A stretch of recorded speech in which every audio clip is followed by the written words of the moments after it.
Dan si 47 Mei bisa menyimpulkan bahwa Dunchan tidak punya kesempatan untuk bertahan hidup sama sekali.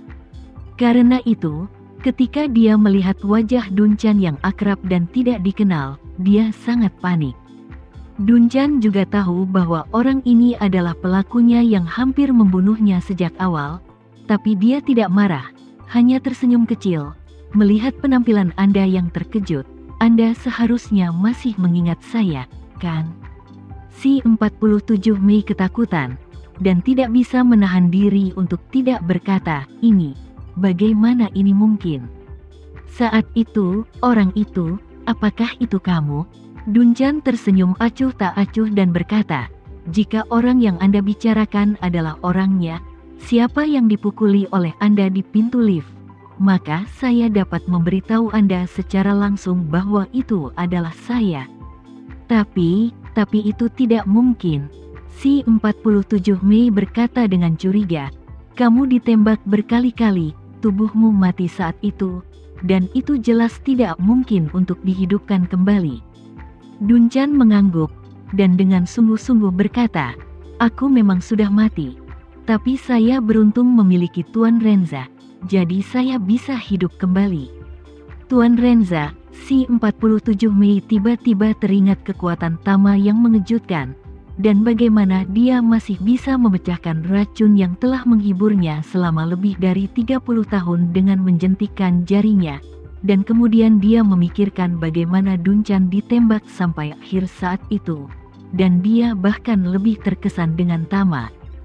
Jadi, dia berkata dengan sangat malu, "Detektif Dunchan Allen, saya telah melakukan banyak hal buruk pada awalnya, mohon maafkan saya." Dunchan mengangguk dan berkata dengan acuh tak acuh, "Anda juga bertindak atas perintah, saya bisa mengerti itu."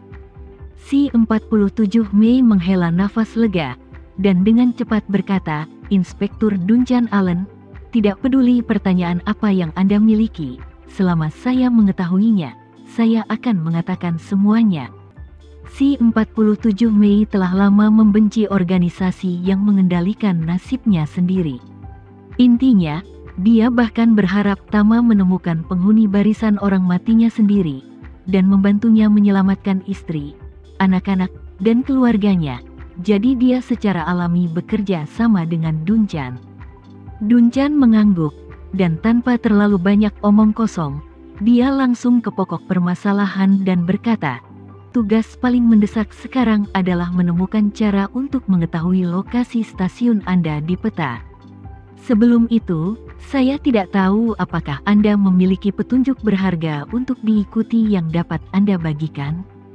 Si 47 Mei menggelengkan kepalanya dan berkata, "Sejujurnya, Detektif Dunchan Allen, saya telah memikirkan masalah ini untuk sementara waktu, tetapi organisasi itu terlalu berhati-hati dan tidak membiarkan saya meninggalkan informasi berharga apapun."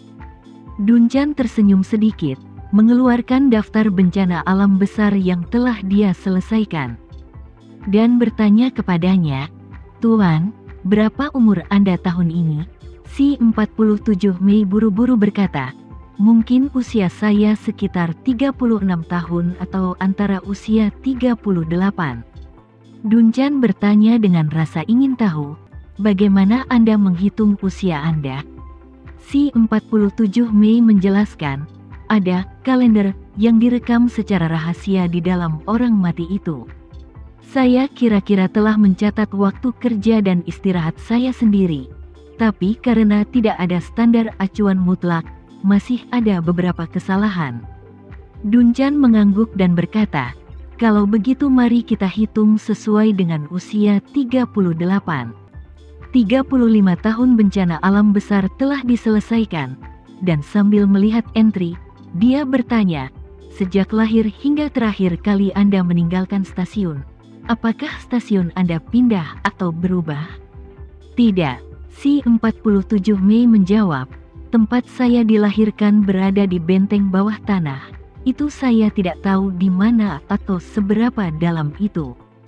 Saya belum bermigrasi selama bertahun-tahun." Dunchan bertanya lagi, "Kalau begitu dalam ingatan Anda, Pernahkah terjadi bencana yang sangat dahsyat? Seperti gempa bumi besar.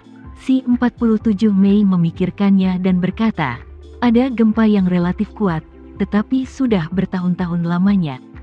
Bertahun-tahun? Dunchan bertanya lagi, berapa tahun itu? Si 47 Mei mengerutkan kening dan berpikir sejenak, lalu berkata, itu sekitar 20 tahun. Tetapi garis waktu saya mungkin menyimpang dari kenyataan sampai batas tertentu. Perbedaan antara positif dan negatif dalam 2 tahun. Dunchan mengangguk dan mengulurkan tangannya untuk memperlihatkan Cina 2008, Jepang pada tahun 2011, dan beberapa item yang lebih dekat ke garis waktu dicoret, dan kemudian dia berkata, dalam hal ini, Anda dapat mengecualikan daerah sekitar Jepang, serta bagian tengah dan barat daya China. Setelah berbicara, dia melihat entry untuk Indonesia pada tahun 2004 dan bertanya, apakah gempa di ingatan Anda terasa kuat? Si 47 Mei berkata tanpa ragu-ragu, itu sangat kuat, dan bahkan membawa banyak kerusakan pada stasiun kami saat itu. Beberapa orang terluka, dan beberapa orang bahkan meninggal. Mata Dunchan berbinar, dan dia berkata dengan penuh semangat, itu mungkin tsunami Indonesia yang terjadi tahun 2004. Dia mengeluarkan peta, menemukan pusat tsunami Indonesia di atasnya, dan bergumam, pusat gempa saat itu, di Indonesia bagian barat, gempa dirasakan di banyak negara dan wilayah, tapi gempa di daerah Anda relatif kuat, dan seharusnya di sekitar Samudra Hindia, dan bahkan mungkin di Indonesia. Namun, pada tahun 2003, Hokkaido, Jepang, dan Kepulauan Solomon memiliki magnitudo 7. Untuk gempa di atas, gempa berkekuatan 7.8 juga terjadi di Pakistan pada 2005, dan garis waktu Anda tidak cukup tepat, jadi mungkin ada beberapa penyimpangan di sini. Setelah mengatakan itu, dia melihat ke si 47 Mei dan bertanya, lalu gempa ini, apakah Anda punya petunjuk lain? Petunjuk lain? Si 47 Mei terdiam sejenak, lalu menggelengkan kepalanya dan berkata, tidak ada petunjuk, meskipun gempa itu menakutkan. Tapi bagaimanapun juga, tidak ada yang mati, jadi kami tidak terlalu memikirkannya. Dunchan melihat peta dan bertanya, jika gempa yang Anda bicarakan adalah tsunami di Indonesia, Anda tinggal di bawah tanah. Apakah ada bencana banjir setelah gempa? Banjir? Si 47 Mei merenung sejenak, tiba-tiba teringat sesuatu, dan berkata, memang ada bencana banjir saat itu, dan seluruh stasiun terisi air setinggi 20 cm. Ketika Dunchan mendengar ini, dia tidak bisa menahan diri untuk bertanya dengan penuh semangat, apakah airnya asin? Lagi pula, itu terlalu jelas, sudah terlalu lama, tetapi menurut kesan saya, sepertinya setelah itu, ada beberapa residu putih di tanah dan pakaian. Mungkinkah itu garam dari air laut? Dunchan mengangguk dan berkata, kemungkinannya adalah salt jika ini masalahnya, maka yang Anda alami saat itu adalah tsunami Indonesia. Alasan terjadinya banjir adalah karena gempa saat itu memicu tsunami, dan banyak negara di sekitarnya terpengaruh, termasuk tempat tinggal Anda. Saat berbicara, Dunchan melingkari 2 area di peta dan berkata, jadi sepertinya stasiun Anda mungkin berada di bagian barat Asia Tenggara, atau mungkin di bagian timur Asia Tenggara. Kemudian, Dunchan melihat beberapa entry lagi. Dia bergumam, epicentrum tsunami Indonesia juga mengalami gempa bumi dalam beberapa tahun terakhir, tapi besarnya tidak tinggi. Apakah Anda merasakan getarannya? Si 47 Mei menggelengkan kepalanya dan berkata, saya tidak bisa menjamin ini. Saya belum merasakan getaran selama bertahun-tahun, tetapi saya dapat menjamin bahwa saya tidak melihat adanya getaran yang jelas. Dunchan mengangguk, dalam hal ini, berarti stasiun Anda harus berada di tepi relatif tsunami Indonesia tahun 2004. Dan itu pada dasarnya di luar jangkauan pengaruh gempa bumi berikutnya di dekatnya. Dalam hal ini, itu mungkin setara dengan mengunci area antara cincin ke-9 dan cincin ke-10 pada kertas target yang besar, yang sudah merupakan terobosan besar. Saat dia mengatakan itu, dia menggambar beberapa lingkaran di peta, dan akhirnya menandai bagian tengah dari 2 lingkaran luar dengan spidol merah, dan berkata, "Meskipun bagian ini juga sangat besar, untungnya, sebagian besar berada di lautan, dan Anda mengatakan bahwa stasiun Anda merasakan gempa pada tahun 2004, dan ada juga penetrasi air, yang membuktikan bahwa stasiun Anda mungkin tidak jauh dari garis pantai, seharusnya di daerah pantai tertentu di dalam cincin ini atau beberapa pulau."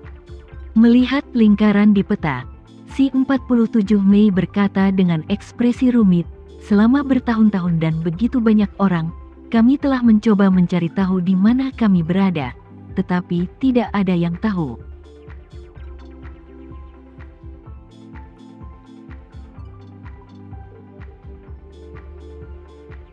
Sekian dulu ya video kali ini, kita lanjutkan lagi videonya di lain waktu.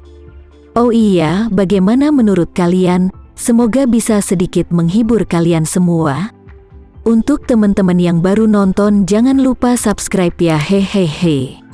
Dan kalau teman-teman ada yang ingin gabung langganan, bisa langsung gabung saja untuk dapat fitur yang menarik dan sedikit membantu Mimin. Terima kasih banyak sudah menonton, sampai jumpa lagi, bye bye bye.